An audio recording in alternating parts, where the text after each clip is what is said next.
close your eyes for a moment. No, really, just imagine. You are in the middle of a December night. The temperature outside has dropped below freezing. The wind is howling through cracks in the walls.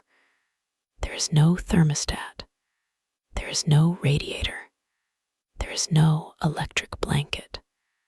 There is only darkness and cold that seeps into your bones.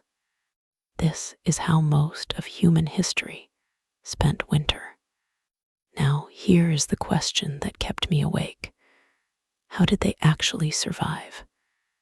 Not in some romantic fairy tale way, but really flesh and blood, night after night, for months on end, without central heating, without fleece pajamas, without a single cup of hot cocoa. The answer is not what you expect. It wasn't just about burning more wood. It was about a complete way of living, from the shape of their houses to the clothes on their backs, from the food in their bellies to the way they slept, sometimes literally stacked next to strangers. And the most surprising part, some of their survival tricks were smarter than ours. So pull up your blanket, get comfortable, because tonight we are going back 700 years to a world where winter was not an inconvenience, but a battle. And the people who lived through it had secrets we have long forgotten. Ready? Let's step into the cold. Let's start with the most obvious question. Where did they sleep? And the answer is not a bedroom, not a cozy little room with a door. For most medieval people, especially peasants, there was only one heated space in the entire house, and it was called the hall. The hall was the kitchen, the dining room, the living room, the workshop, and the bedroom, all rolled into one. And the centerpiece of that hall was the hearth. Now, when I say hearth, do not picture a fancy fireplace with a mantelpiece and brass tools. Picture a simple pit in the middle of the floor, lined with stone or clay. A fire burned there day and night, and the smoke rose up, and eventually found its way out through a hole in the roof. That is right, for centuries, most medieval houses had no chimney. The smoke just drifted through the rafters, blackening the beams, and slowly seeped out through the thatch, or a louvered opening in the peak.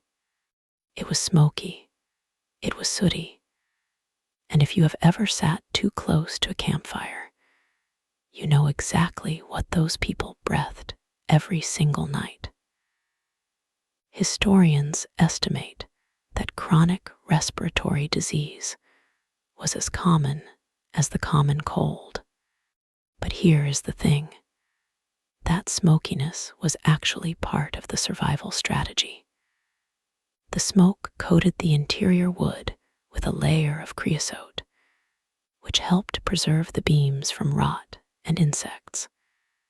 And more importantly, the soot and smoke deterred lice and fleas. So a smoky house was, in a grim way, a healthier house. You paid for it with your lungs, but you got to keep your blood. All right, let's talk about the walls. Medieval walls were thick. I mean truly thick, often half a meter to a full meter of stone, wattle and daub, or cob. Cob is a mixture of clay, sand, straw, and water, packed into a solid mass. It is cheap, it is durable, and it is surprisingly good at insulation. The secret is thermal mass.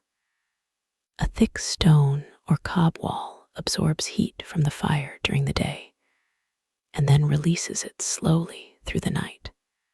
So even after the flames died down, walls themselves were radiating warmth for hours. That was the medieval equivalent of a radiator, except it took a full day to charge, and you had to feed it logs. But thick walls alone were not enough. Windows were a major problem. Glass was expensive, prohibitively expensive for most people. In the early Middle Ages, even nobles rarely had glass windows. So how do you let in daylight while keeping out the cold?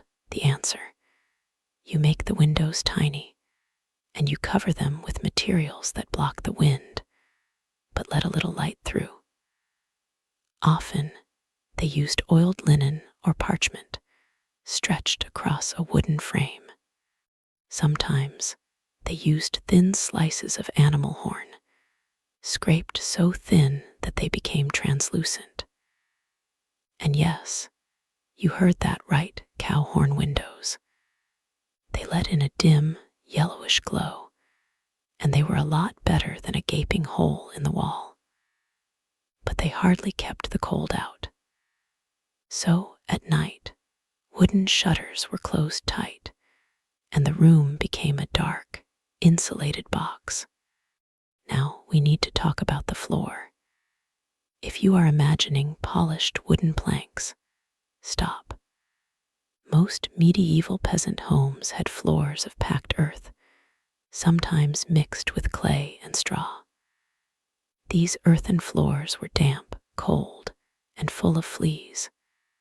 But they had one advantage. If you spread a thick layer of fresh rushes or straw on top, you got a warm, springy surface that trapped air and provided insulation. Rushes were replaced regularly, often several times a season, and people sometimes scattered aromatic herbs like lavender, mint, or wormwood among the rushes to mask the smell of dirt, smoke, and unwashed bodies.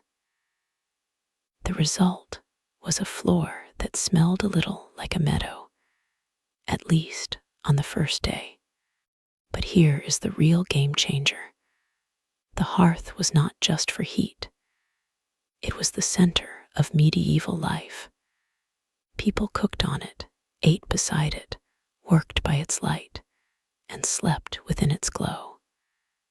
The entire rhythm of winter revolved around the fire.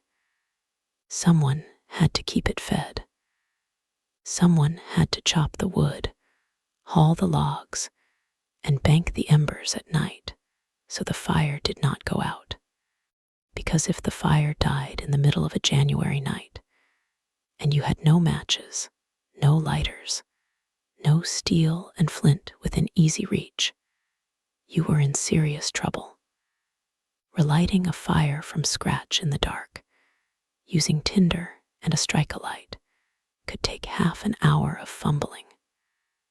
So the fire was guarded like a baby. Often, the last person to go to sleep would cover the coals with ash, which kept them smoldering until morning. Then the first person awake would blow on them, add kindling, and coax the flames back to life. Now let's look at the rich. Their houses were bigger, made of stone, with fireplaces built into the wall and actual chimneys. Yes, chimneys were a luxury technology that only spread widely in the late Middle Ages, around the 13th and 14th centuries. A chimney changed everything. It drew the smoke up and out, so the room stayed clear. But it also pulled warm air out with it. So a room with a big fireplace might actually feel draftier than a room with an open central hearth, because the chimney was constantly sucking air out of the house, pulling cold air in through gaps under the door and around the windows. Medieval architects did not understand air pressure the way we do, so they learned by trial and error. added screens, built smaller rooms around the fireplace, and hung tapestries. Ah, tapestries. Those big woven wall hangings that you see in castles and museums. They were not just decoration, they were insulation. A heavy wool tapestry, hung on a stone wall, created a dead air pocket that reduced heat loss dramatically. In fact, historical reenactors have measured that a tapestry can raise the perceived temperature in a stone room by 2 to 3 degrees Celsius. That does not sound like much, but when you are living at the edge of survival, 2 degrees can mean the difference between waking up and not waking up. But let's go back to the peasant house for a moment, because that is where the real story lives. In a typical 13th century English longhouse, the family lived at one end and the livestock lived at the other, separated by a partition. Yes, the cows and pigs and sheep were inside the same building. We might find that disgusting, but it was intentional. Animals generate body heat, lots of it. A single cow produces about as much heat as a small space heater. So the entire structure was warmed to some degree by the breathing, steaming bodies of the animals. The smell was terrible. The flies were worse. But on a freezing night, when the fire had burned low, you could lean against the wall that separated the living area from the byre and feel the warmth radiating from the animals. That was your furnace. Now let's talk about the bed. If you are imagining a soft mattress with springs and a fluffy duvet, forget it. The typical medieval bed was a wooden frame, sometimes just a platform, with ropes or wooden slats to support a straw-filled sack. On top of that went a feather bed, if you were lucky, or just more straw. Then layers of wool blankets, sometimes a fur coverlet, and a heavy linen sheet beneath. But the truly surprising thing is how many people shared that bed. Whole families slept together, parents, children, sometimes grandparents, sometimes even servants or apprentices. It was not about intimacy or lack of privacy. It was about survival. Each human body puts out about 80 to 100 watts of heat. Stack 4 or 5 bodies in a single bed, and you have a human furnace. Sharing body heat was not just a family thing. In towns and inns, it was common for travelers to share beds with complete strangers. There are even historical records of innkeepers assigning guests to beds by number. And if you wanted a bed to yourself, you paid extra. Otherwise, you climbed in next to whoever else was there. Sleeping arrangements were purely practical. Cold overrode all other considerations. So let's sum up the first layer of medieval winter survival. The house was designed as a thermal battery, thick walls that stored heat by day and released it by night, small windows to keep the cold out, earthen floors covered with insulating rushes, and a central hearth that served as the beating heart of the home. The smoke was a problem, but it was also a preservative. The animals were smelly, but they were also heaters. And the bed was not a private space, but a shared human radiator. Every single element was optimized for one purpose, holding onto heat. But the house alone was not enough. You still had to go outside. You still had to work in the fields, fetch water, feed the animals, chop wood. And for that, you needed clothing that could stand up to a medieval winter. That brings us to the second layer of survival, how they dressed.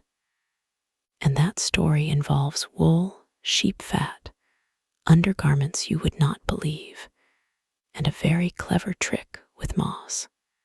So now you know how the house worked. Thick walls, a smoky hearth, sleeping bodies piled together like logs in a fireplace. But let me ask you this. What happened when you had to step outside? When the fire was low, the woodpile was empty, and the frozen ground crunched under your feet. The house could only do so much. The real battle against winter was fought on your skin. Let's start from the ground up, literally feet. Medieval shoes were nothing like the waterproof boots we wear today. They were made of soft leather, often tanned with bark or animal brains, and they were cut low around the ankle. They had no rubber soles, no insulation, no zippers. They tied with a simple leather thong, and when you walked through snow or mud, water soaked right in. So how did people keep their feet from freezing? The answer is stuffing. Inside the shoe, people packed dried moss, wool scraps, or straw. These materials trapped air, creating a layer of insulation between the leather and the skin. Moss has a natural ability to absorb moisture without feeling wet, which is crucial when your feet sweat inside a sealed boot. Medieval people did not understand the chemistry of moisture wicking, but they understood the effect. Dry feet stayed warmer. So they changed the stuffing every day, sometimes twice.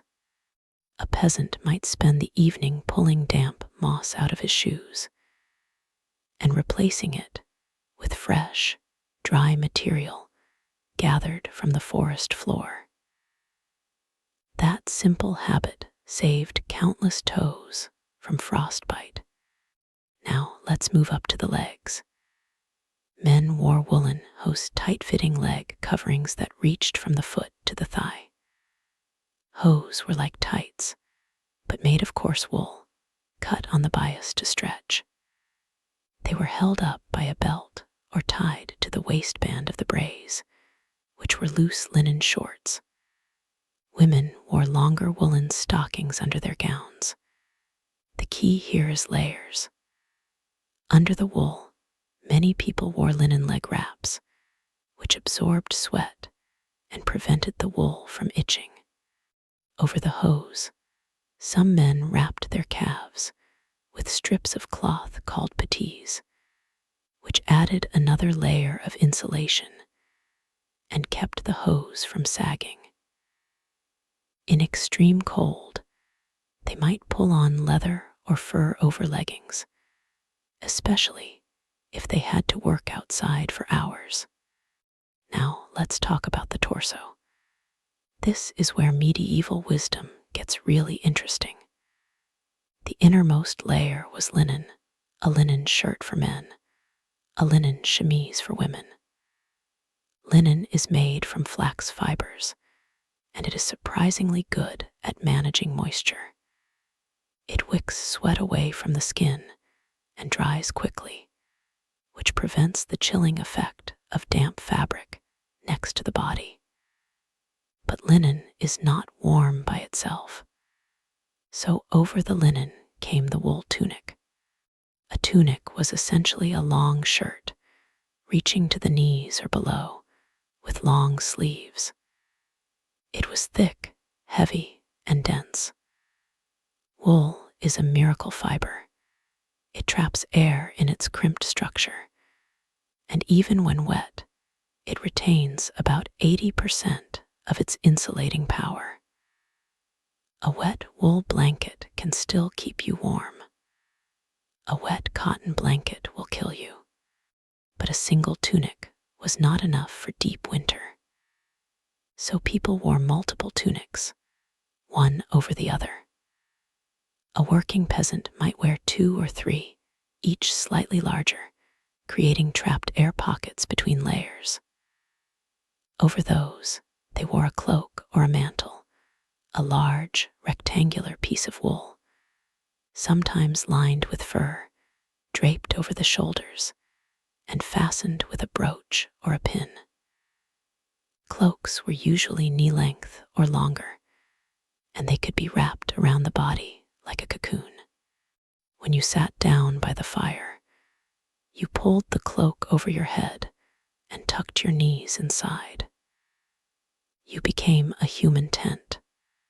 Now the hood. This is not an afterthought. The medieval hood, called a coif or a chaperon, was an essential piece of survival gear. It covered the head, the neck, and sometimes the shoulders. Some hoods had a long tail called a liripipe that could be wrapped around the neck for extra warmth. Why was head coverage so critical? Because the head is a major site of heat loss. Even today, we know that the scalp has a high density of blood vessels close to the surface. In cold weather, your body prioritizes keeping your core warm by reducing blood flow to the extremities, including your scalp. But the head radiates heat constantly. A good wool hood, worn tight around the face, could cut heat loss from the head by more than half. Medieval people did not know the physics, but they knew. If your head is cold, your whole body is cold. Now we have to talk about the hands. Gloves existed, but they were not cheap. Many peasants went without, rubbing their hands together or tucking them into their armpits. Others wore simple mittens made of wool or fur. Mittens are actually superior to gloves for warmth because they keep the fingers together, sharing body heat. A leather overmitten, worn over the wool mitten, added windproofing and durability. Wealthier people had gloves with separate fingers, lined with silk or fur, and sometimes decorated with embroidery. But for the common person, mittens were the best friend. All right, let's pause and look at the grand picture. By the time a medieval person was fully dressed for winter, they were wearing several layers: linen against the skin, then 1 or 2 wool tunics, then a cloak or mantle, a hood, hose, over leggings, shoes stuffed with moss, and mittens. They were essentially wearing a portable house. Each layer trapped air. Each layer blocked wind. And the whole system was breathable, meaning sweat evaporated instead of soaking the fabric and freezing later. This is something modern synthetic clothing often gets wrong. Moisture management. Medieval people understood, through centuries of trial and error, that the worst thing you can do is let sweat accumulate next to your skin. But here is the dark side of the story. Wool is expensive. Linen takes labor to grow and weave. Leather requires animals.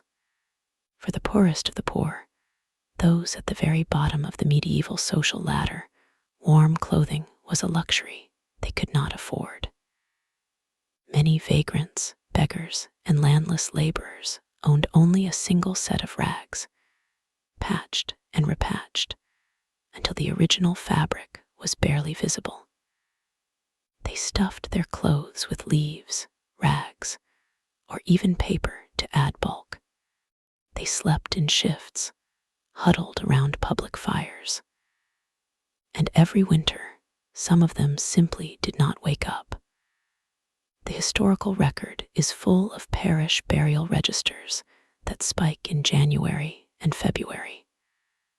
Hypothermia was a silent killer, taking the old, the sick, and the poor.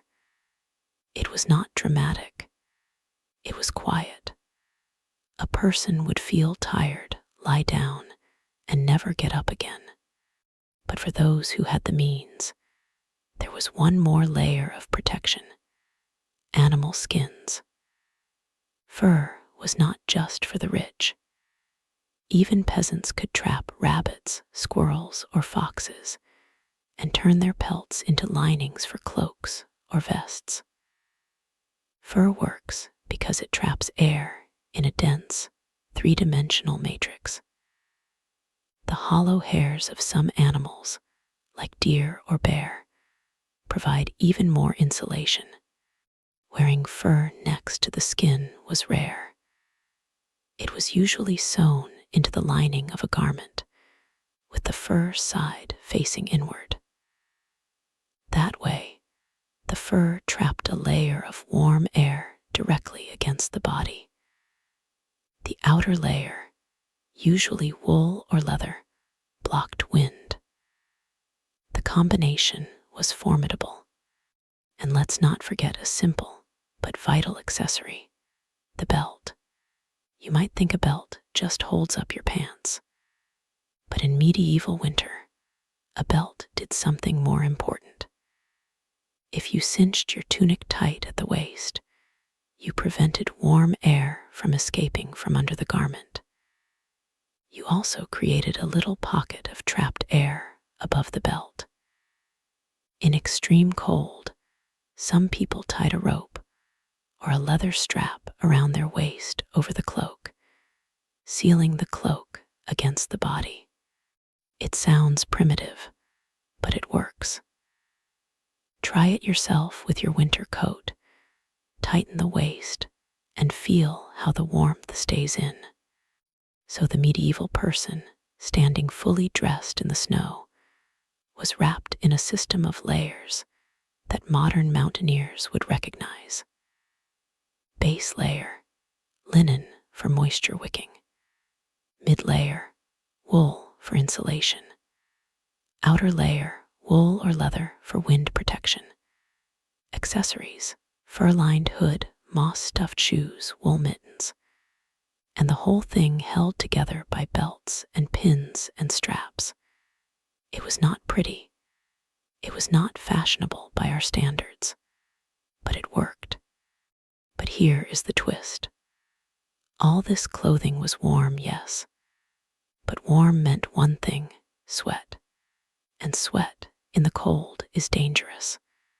When you work hard in heavy wool, chopping wood, walking through snow, carrying water, you heat up. You start to sweat.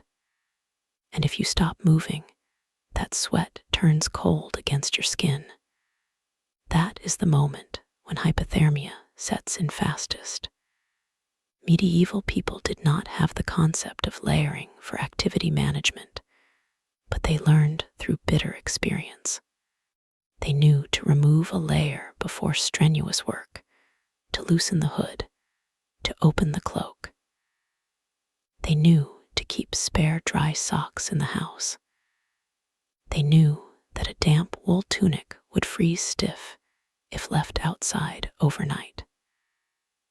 And they knew that if you were sweating and then stopped, you had better get back by the fire fast. So let me leave you with this image. A medieval peasant, say a woman named Margaret in an English village in the year 1300. She gets up before dawn. The fire is low. She pulls on her linen shift, shivering. Then her wool kirtle, a long dress that reaches her ankles. Then a belt. Then a thick wool cloak, hood up. She opens the door and steps into the frozen darkness. Her breath turns to fog. The ground is hard. She walks to the well, the bucket heavy. Her hands inside the mittens are still cold, but not numb. Her feet, packed with straw inside leather shoes, feel solid beneath her. She walks back, pours the water, tends the animals. By the time the sun rises, she has been working for 2 hours. She is warm. She is alive. And that, right there, is the second secret of medieval winter survival. The house traps the heat, but the body carries it. And every stitch of clothing is a promise. I will not let the cold win today. Now the house and the clothes are ready. But we are missing something essential. Food. Because no matter how thick the walls or how many layers you wear, if your belly is empty, the cold will find you. That is what comes next. So now you know about the house and the clothes. The house traps the heat. The clothes keep the cold away from your skin. But none of that matters if your belly is empty. Because when your body has no fuel, it cannot generate heat. And in a medieval winter, an empty stomach was a death sentence. Let me explain how the medieval body worked in winter. Think of your metabolism as a furnace. When you eat, your body burns calories to digest the food, and that process generates heat. It is called diet-induced thermogenesis, and it is real. A meal literally raises your core temperature. Now imagine that you are living in a cold room, wearing heavy wool, and working outside for hours. Your body is burning calories at a furious rate. Studies of medieval peasant diets suggest that a man doing heavy winter labor needed somewhere between 4,000 and 5,000 calories a day. That is almost double what an average adult needs today. And where did those calories come from? Not from burgers and fries. I can tell you that.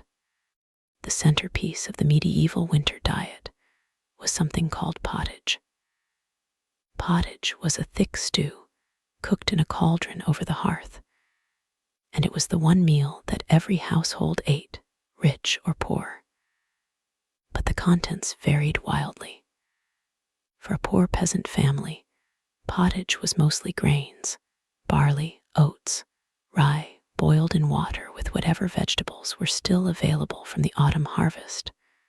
Onions, leeks, cabbage, turnips, parsnips, carrots. Maybe a handful of dried peas or beans.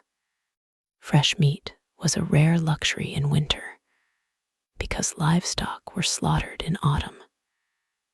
The animals that could not be fed through the winter were killed, and their meat was preserved by salting, smoking, or drying. A peasant might add a small piece of salt pork or bacon to the pottage, just to give it flavor and fat. But most of the time, the pottage was a gray, lumpy, filling porridge. It was not delicious. It was survival. But here is where it gets clever. Pottage was eaten twice a day, sometimes 3 times, and it was always served hot, straight from the cauldron. A bowl of hot pottage in the morning warmed you from the inside out. It was like a central heating system for your core. The steam rose into your face, the warmth spread through your chest, and for a few minutes, you felt like the cold was a distant enemy. Then you put on your cloak and walked out into the snow, and the cold came back. But the heat from that meal stayed with you for hours. Now let's talk about fat. Fat is the most energy-dense nutrient. 1 gram of fat contains 9 calories, compared to 4 calories for protein or carbohydrates. Medieval people did not know this in scientific terms, but they knew that fatty foods kept you warm. So they sought out fat wherever they could find it. Butter was a prized commodity, stored in crocks, and kept cool in cellars. Lard, rendered from pig fat, was used for cooking and spreading on bread. Animal fat was drizzled over pottage, mixed into porridge, and spread thickly on coarse rye bread. In fact, one of the most common winter breakfasts was a slice of dark bread, spread with lard or butter, served with a bowl of hot porridge or pottage. That meal could sustain a person through a morning of chopping wood or hauling water. But fat was not the only source of internal warmth. Alcohol played a major role. Medieval people drank ale or beer with every meal, including breakfast. This was not about getting drunk. It was about safety and calories. Water was often contaminated, and ale, which was boiled during brewing, was safer to drink. But ale was also a source of carbohydrates and calories. A liter of medieval ale might contain 200 to 300 calories, and when it was served warm, mulled with spices like cinnamon, ginger, or cloves, it became a winter tonic.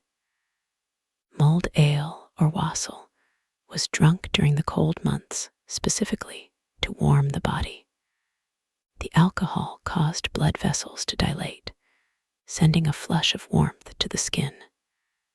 That feeling of warmth was real, but it was also deceptive. Alcohol lowers your core temperature in the long run by increasing blood flow to the skin, which radiates heat away from your body. So the warmth you felt from a mug of mulled ale was a temporary gift, followed by a slow chill. Medieval people noticed this too. They said that ale warms you going down, but leaves you colder an hour later. So they drank it sparingly, and always with food. Now let's talk about preservation. How did medieval people store food through the winter? They had no refrigerators, no freezers, no canning jars. They had 3 main methods: salting, smoking, and root cellaring. Salting was the most important. In autumn, after the slaughter, large pieces of meat, beef, pork, mutton, were rubbed with salt or packed into barrels of brine. Salt draws moisture out of the meat, making it inhospitable to bacteria. Properly salted meat could last through the entire winter, but it came with a cost. Salted meat was tough, dry, and intensely salty. You had to soak it in water for hours before cooking, and even then, it was nothing like fresh meat. The taste was harsh. The texture was chewy, and the salt contributed to high blood pressure and kidney problems, though no one made the connection at the time. Smoking was another method. Meat or fish was hung over a smoldering fire, usually in a small smokehouse or even inside the main house near the hearth. The smoke dried the meat and deposited chemical compounds that prevented spoilage. Smoked meat had a much better flavor than salted meat, and it could be kept for months. But smoking required a dedicated space and a lot of fuel, so it was more common among wealthier households. Root cellaring was simple but brilliant. Root vegetables, carrots, turnips, parsnips, beets, potatoes in the later Middle Ages, after they arrived from the Americas, were stored in a cool, dark, humid cellar. The cold slowed their respiration and prevented sprouting. A well-built root cellar could keep vegetables fresh until spring. Cabbages were fermented into sauerkraut, which preserved them for months and provided vitamin C, preventing scurvy. Onions and garlic were hung in braids from the rafters, where they stayed dry and lasted for months. Apples were stored in straw-lined barrels, carefully packed so that one rotten apple would not spoil the whole batch. But here is the brutal reality. For the poor, winter food was monotonous and scarce. By February, the stores were running low. The grain bin was half empty. The salted meat was nearly gone. The root vegetables were starting to sprout or rot. This period was called the hungry gap, or the lean months, and it stretched from late winter until the first greens of spring. People ate thinner pottage, stretched with wild herbs and edible roots gathered from the forest. They hunted rabbits and birds when they could. They trapped eels in streams. They collected acorns, which could be ground into flour after leaching out the tannins. And when everything else failed, they ate bread made from ground peas and beans, which was dense, dry, and hard to digest, but kept them alive. Now let's talk about the hearth as a kitchen. The cauldron was the most important cooking vessel. It was a large, heavy iron pot hung from a chain or a hook over the fire. It could hold several gallons of stew, and it simmered all day, every day. The family would add ingredients as they became available, a handful of oats in the morning, some chopped turnips at noon, a piece of salt pork in the evening. The cauldron was never fully emptied. It was a perpetual stew, topped up with water and fresh ingredients as the old ones were eaten. This meant that the pottage was always hot, always ready, always available. In a cold house, that was a lifeline. And then there was bread. Bread was the second pillar of the medieval diet. Most peasants ate dark rye bread or barley bread, sometimes mixed with oats or peas. White bread made from wheat flour was for the rich. Bread was baked once a week, in a communal oven if the village had one, or in a domed clay oven built into the hearth. A week-old loaf was rock hard, but it could be softened by dipping it into pottage or ale. Bread was so central to the diet that it was literally the word for food in many languages. The word companion comes from Latin cum panis, meaning with bread. A companion was someone you shared bread with, and sharing bread was more than a metaphor. In winter, eating was a communal act. Families gathered around the hearth, each person holding a bowl of pottage and a hunk of bread. They dipped, chewed, and talked. The fire crackled. The wind howled outside. And in that small circle of warmth, around a pot of hot stew, people survived not just because of the calories, but because of the connection. Eating together kept spirits up. And keeping spirits up was a survival skill too. So let me paint you a picture of a medieval winter meal. It is evening. The fire is burning bright. The cauldron bubbles. A woman stirs it with a long wooden spoon, adding a pinch of salt and a handful of dried herbs. The children sit on the floor, wrapped in cloaks, holding wooden bowls. The man comes in from the cold, stamping his feet, and hangs his wet cloak by the fire. The steam rises from the stew.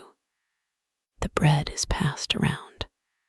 For a few minutes, no one is cold. No one is hungry. The world outside is frozen and dark. But here, in this circle, there is warmth, there is food, and there is life. That was the third layer of medieval winter survival. Eat hot food, rich in fat and carbohydrates. Drink warm ale. Preserve everything you can in salt, smoke, or the cold earth.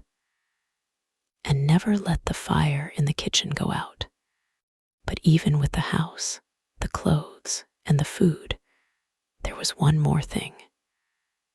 The winter night in medieval times lasted 14 to 16 hours.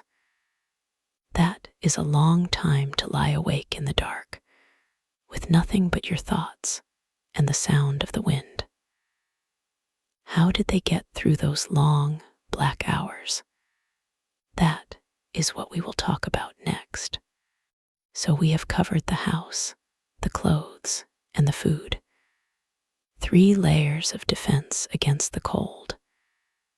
But now we come to the hardest part of a medieval winter, the night.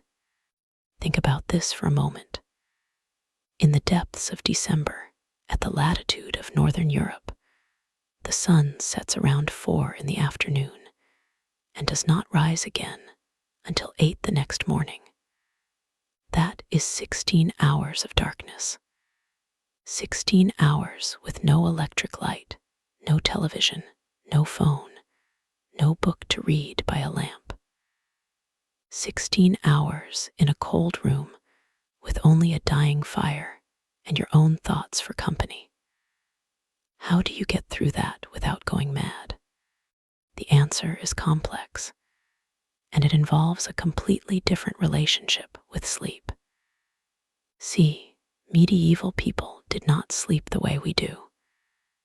They practiced something that historians call segmented sleep, or biphasic sleep. The night was divided into 2 distinct sleeping periods, separated by an hour or 2 of wakefulness in the middle. This was so common that it had its own name, the first sleep and the second sleep. Here is how it worked. Families would go to bed soon after sunset, around 7 or 8 in the evening. This was the first sleep. They would sleep for about 4 hours, then wake up naturally around midnight. This waking period was called the watch. During the watch, people would get up, stoke the fire, use the chamber pot, have a snack, pray, talk, or even do light chores. Some would smoke a pipe if they had tobacco. Others would visit neighbors if the weather was not too severe. And then, after an hour or 2, they would go back to bed for the second sleep, which lasted until dawn. Now, why did they sleep like this? Partly because without artificial lighting, the body naturally fell into this rhythm, but also because it was practical. In winter, the fire needed to be fed. If you slept straight through the night, the fire would die out by morning, and you would wake up to an ice-cold house. So the watch was not just a cultural habit, it was a survival necessity. Someone had to get up, add logs to the fire, and bank the embers. That middle-of-the-night wakefulness was the price of a warm house at dawn. And the fire was not the only thing that needed attention. The animals needed checking. A cow could go into labor. A fox could break into the henhouse. A wolf could circle the sheep pen. The night was full of dangers, and the watch was a time to listen, to check, to make sure the world was still in order. Then, reassured, the household would settle back into sleep. Now let us talk about the bed itself. In the previous chapters, I mentioned that families shared beds. But let me give you a clearer picture of what that actually looked like. A typical peasant bed was a wooden frame, about the size of a modern double bed or larger, with ropes stretched across the bottom to support a straw mattress. The mattress was a sack filled with straw, sometimes mixed with dried herbs like lavender or rosemary to repel insects. On top of that went a feather bed, if you were lucky, or simply more straw and blankets. The blankets were heavy wool, sometimes 2 or 3 layers, and they were tucked in tightly around the sleepers. But the real warmth came from the bodies themselves. A family of 5 or 6 would pile into that bed together. The parents on one side, the children in the middle, the grandparents on the other side. Infants slept with their mothers, wrapped in swaddling bands. Older children slept crosswise at the foot of the bed, and everyone wore their linen underclothes to bed, sometimes even their wool tunics, if the night was especially cold. A nightcap was essential, because feet and hands could be tucked under blankets, but the head needed covering. Now here is something surprising. Not everyone slept indoors. In some parts of medieval Europe, especially in Scandinavia and the Alpine regions, people had separate sleeping houses called eldhus or firehouses. These were small, windowless buildings with a central hearth, designed specifically for sleeping in winter. The idea was to keep the main living house free of smoke, but to have a warm, sealed space for sleeping. The whole family would go to the sleeping house at night, light a small fire, and sleep in a warm, smoky room until morning. The smoke was terrible for the lungs, but it kept the frost at bay. But even with all these strategies, the night was still long, and the darkness was not just an absence of light. It was a presence, a palpable weight. Medieval people believed that the night was filled with spirits, demons, and wandering souls. The dark was dangerous. Wolves howled, ghosts walked, the devil prowled, and even the most rational peasant felt the fear creep in when the fire burned low and the wind howled around the eaves. So how did they cope with the fear? The answer is community. The long winter night was not spent in silent isolation. It was a time for storytelling, singing, and prayer. Families would sit around the hearth during the watch, telling tales of heroes and saints, of brave knights and clever foxes. The old ones would recite poems from memory, passing down oral traditions that had survived for centuries. The children would listen wide-eyed as the firelight danced on the walls. These were the fireside tales that later became the fairy tales of the Brothers Grimm, the legends of King Arthur, the sagas of Iceland. Music was also important. Simple instruments like the lute, the pipe, the drum, or the harp were played in the evenings. People sang folk songs, work songs, ballads. The music was not just entertainment. It was a way of pushing back against the silence, against the vast, empty darkness outside. Every note was a small rebellion against the cold. And then there was prayer. The medieval world was deeply religious, and winter was a time of intense spiritual activity. The church calendar was packed with feasts and fasts, all designed to give structure to the long winter months.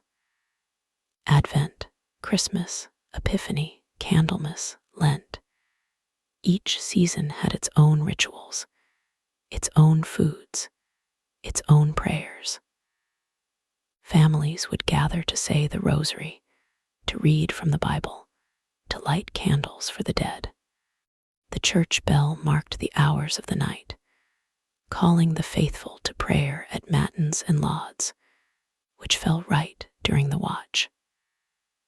So many people would actually walk to the church in the middle of the night, wrapped in cloaks, carrying lanterns, to attend a service in the freezing, candlelit stone building. Then they would walk home, crawl back into bed, and sleep until dawn. Now let me tell you about something called the Yule log.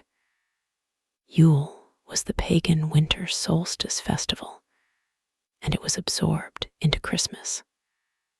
The Yule log was a huge piece of wood, often an entire tree trunk, selected and brought into the house with great ceremony.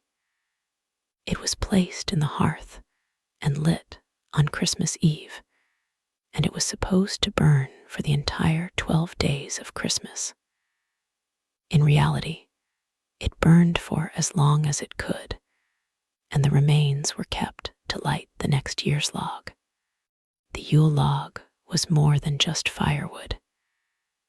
It was a symbol of light in the darkness, of warmth in the cold, of life persisting through the dead season.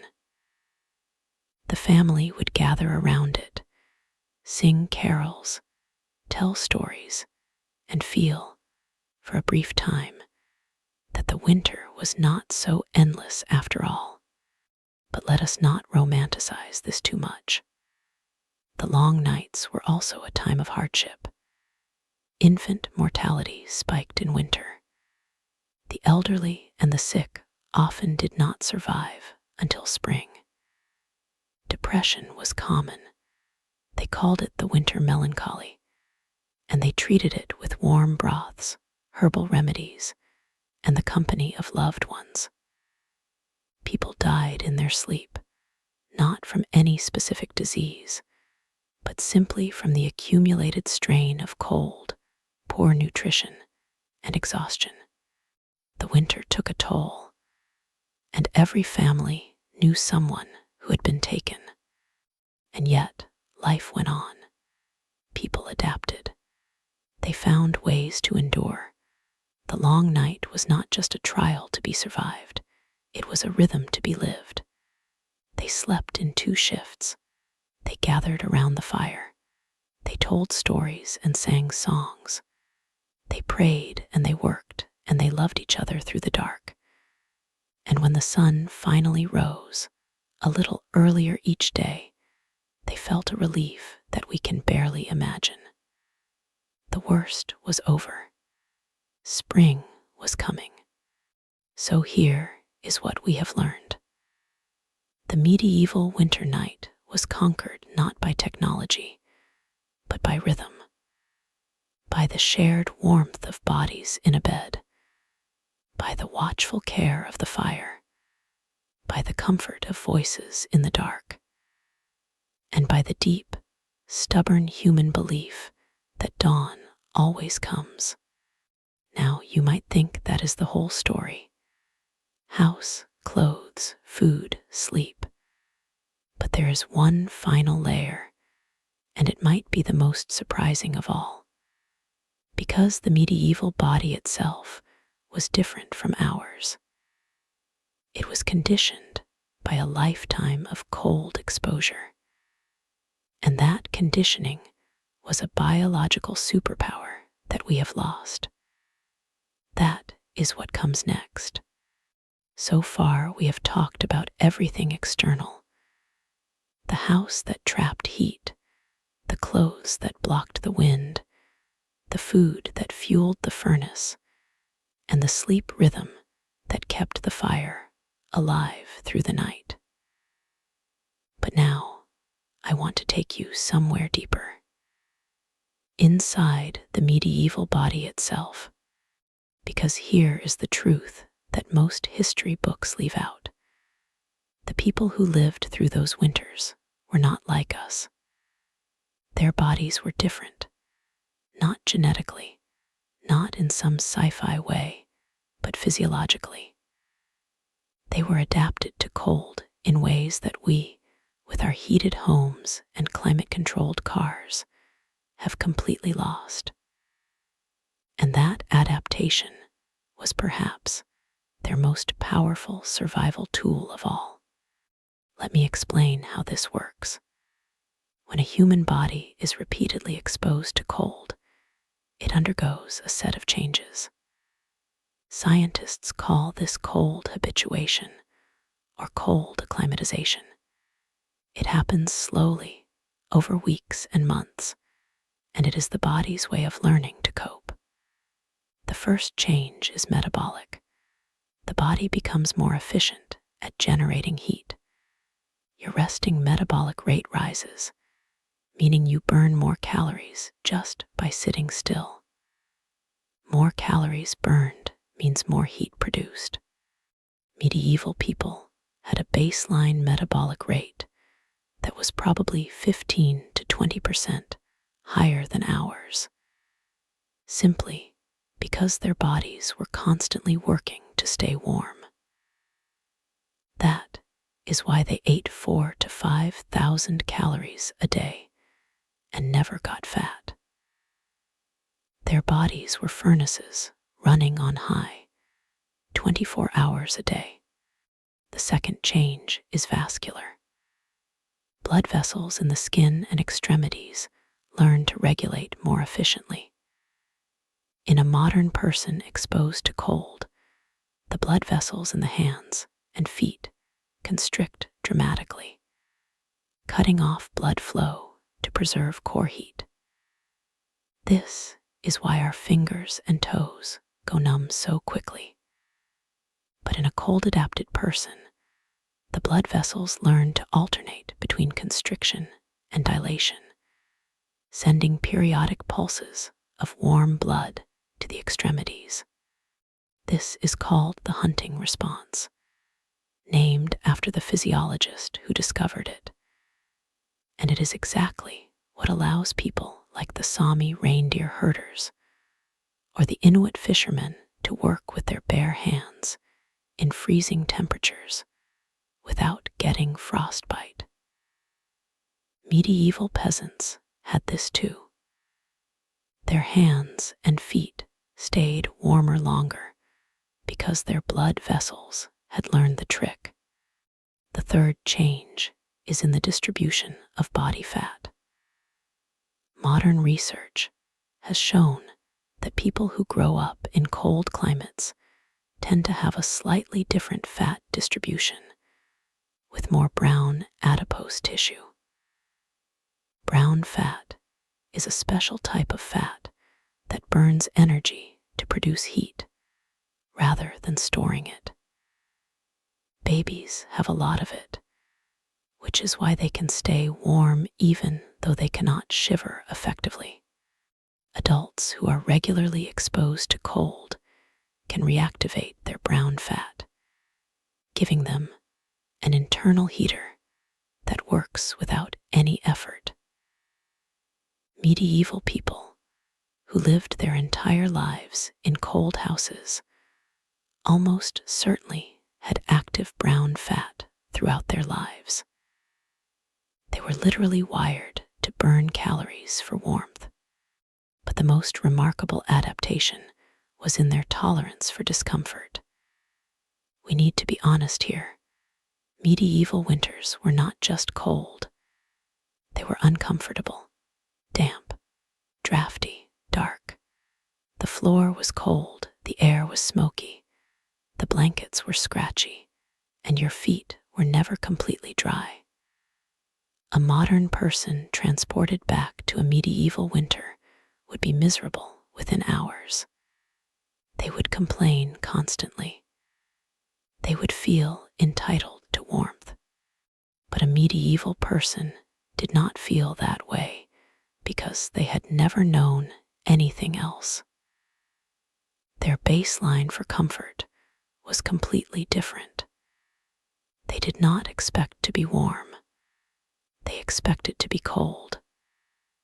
And that expectation made all the difference. There's a concept in psychology called the hedonic treadmill. It means that no matter how good or bad your circumstances are, you eventually return to a baseline level of happiness. But the baseline itself can shift. A person who lives in a warm house feels miserable when the temperature drops below 68 degrees. A person who lives in a cold house feels perfectly fine at 50 degrees. Medieval people had a shifted baseline. Their threshold for cold discomfort was far lower than ours. So the conditions that would make us shiver and complain were, for them, simply normal. They were not suffering every minute. They were just living. Now, let's talk about something that might surprise you: hygiene. We tend to think that medieval people were dirty, and that is partly true. But in winter, bathing was actually dangerous.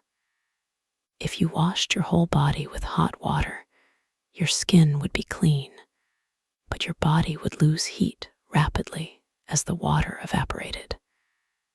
And in a cold house, that could be deadly. So people bathed infrequently in winter, maybe once a month or less. Instead, they practiced dry cleaning, rubbing the skin with a rough cloth, brushing the hair, changing linen underclothes. The linen absorbed sweat and oil from the skin, and when you took it off, you took the dirt with it. Then you put on a fresh linen shirt, and you felt clean even though you had not touched water. This system worked well enough to prevent disease, though it did nothing for the smell. And the smell was something everyone shared, so no one noticed. There is another layer to this. The medieval body was also tougher because it was constantly exposed to minor stressors.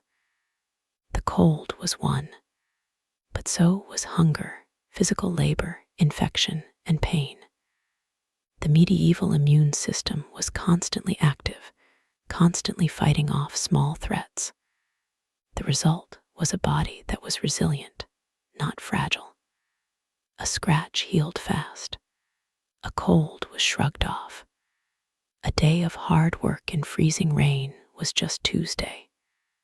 The medieval body was not pampered. It was forged.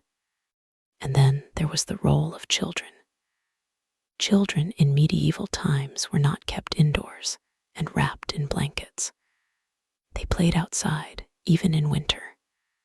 They ran through the snow. They slid on frozen ponds. They helped their parents gather firewood. From a very young age, their bodies were being trained to handle the cold. By the time they reached adulthood, they had built up years of cold exposure. Their metabolism was high. Their brown fat was active. Their blood vessels knew the hunting response. They were, in a biological sense, a different kind of human. Now, let me tell you about a fascinating historical experiment. In the 1960s, a researcher named E.A.H. Wilson studied the thermal regulation of Scottish islanders who still lived in traditional stone houses without central heating. He found that these people had a resting metabolic rate that was about 20% higher than urban dwellers. Their body temperatures were slightly lower on average, but they could maintain core warmth in conditions that would cause hypothermia in a modern person. And they reported feeling comfortable at temperatures that city people found unbearable. These were not medieval people, but they lived in conditions similar to the medieval past. Their bodies told the story of what we have lost. So here is the irony. We modern humans have conquered cold with technology. We have central heating, insulated windows, thermal underwear, down jackets, electric blankets. But in conquering cold, we have also lost our natural ability to handle it. Our bodies have become soft. We shiver at a draft. We turn up the thermostat when it drops below 70. We are warm, but we are also fragile. A medieval peasant dropped into a modern winter would probably find our houses stifling. They would open a window. They would go outside without a coat. They would think we are weak. And maybe they would be right. But let me not be too harsh on us. Modern technology is a gift. It saves lives. It prevents suffering. But understanding what we have lost gives us a deeper appreciation for what medieval people endured. They did not have our tools. They had only their bodies, their community, and their stubborn will to live. And their bodies were honed by centuries of winter into something remarkable. So now we have covered the house, the clothes, the food, the night, and the body. 5 layers of defense, 5 secrets of survival. But there is one last thing I want to share with you, something that ties it all together, something that is not about walls or wool or calories or blood vessels. It is about the human spirit, because medieval people did not just survive winter physically. They survived it psychologically. They had ways of keeping hope alive when the world was frozen and dark. And that, perhaps, is the most important secret of all. So now you know the 5 layers of medieval winter survival. The house that trapped heat, the clothes that blocked the cold, the food that fueled the inner fire, the rhythm of the long night, and the body itself, hardened and adapted by a lifetime of exposure. But here is the question that lingers after all of that. Why did they bother? Why did they endure all that suffering, all that cold, all that darkness, just to keep living through another frozen day? The answer is not what you might expect. It was not ambition. It was not a dream of a better future. It was not some grand philosophical belief in the meaning of life. It was something much simpler and much more powerful. It was hope, but not the vague, abstract hope of modern self-help books. It was a concrete, almost physical hope, rooted in the rhythms of the natural world. Medieval people lived by the seasons. They knew that winter was not permanent. They had seen it end every single year of their lives, and their parents had seen it, and their grandparents, going back thousands of years. The sun would return. The snow would melt. The ground would thaw. It was as certain as the sunrise. And that certainty was a kind of warmth in itself. Think about the winter solstice, the shortest day of the year. In medieval Europe, the solstice fell around December 21st, and it was a moment of profound significance. For weeks, the days had been getting shorter.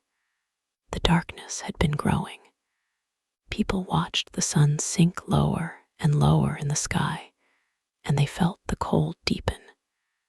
They did not know the science of axial tilt, but they knew the pattern. And they knew that after the solstice, the days would begin to lengthen. Imperceptibly at first, just a minute or two each day. But the turning point had been reached. The light was coming back. That is why the Yule log was such a powerful symbol. It was not just a fire, it was a declaration. We are still here. The light is returning. We have made it through the darkest night. And as the log burned through the 12 days of Christmas, each day a little brighter than the one before, the family felt the world turning back toward life. And then there was Candlemas on February 2nd. By then, the days were noticeably longer. The sun had some strength. The first snowdrops sometimes appeared.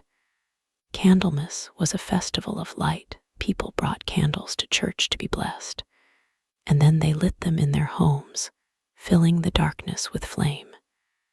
It was a small gesture, but it meant everything. The worst of winter was behind them. Spring was not here yet, but it was coming. You could feel it. So here is the thing I want you to take away from this story.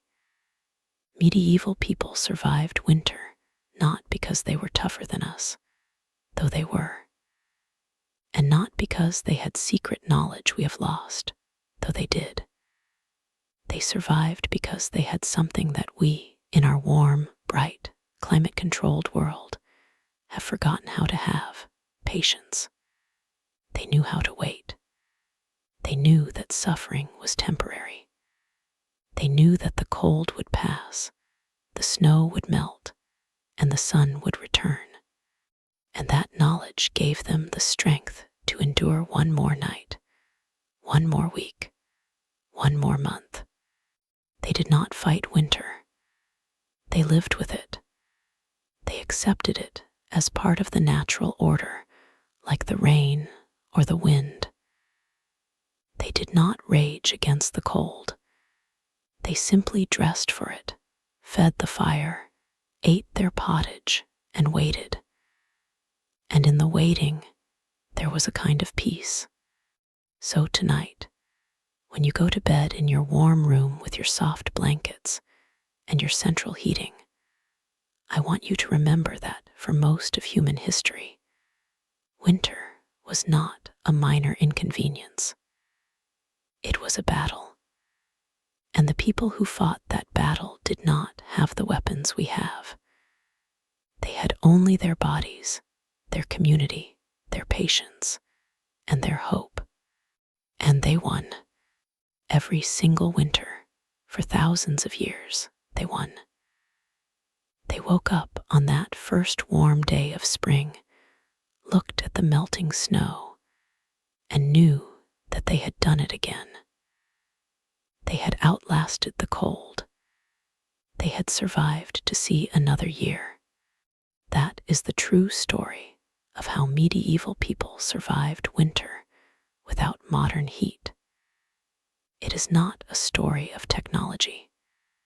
It is a story of endurance, of adaptation, of human beings doing what human beings have always done, finding a way to live, even when living is hard. Now blow out your candle. Pull the blanket up to your chin. And as you drift off to sleep, think about that medieval peasant 700 years ago in a smoky hall, wrapped in a wool cloak, lying next to his family, listening to the wind howl outside. He is cold, he is tired, he is hungry, but he is alive, and he knows that morning will come. It always does. Good night.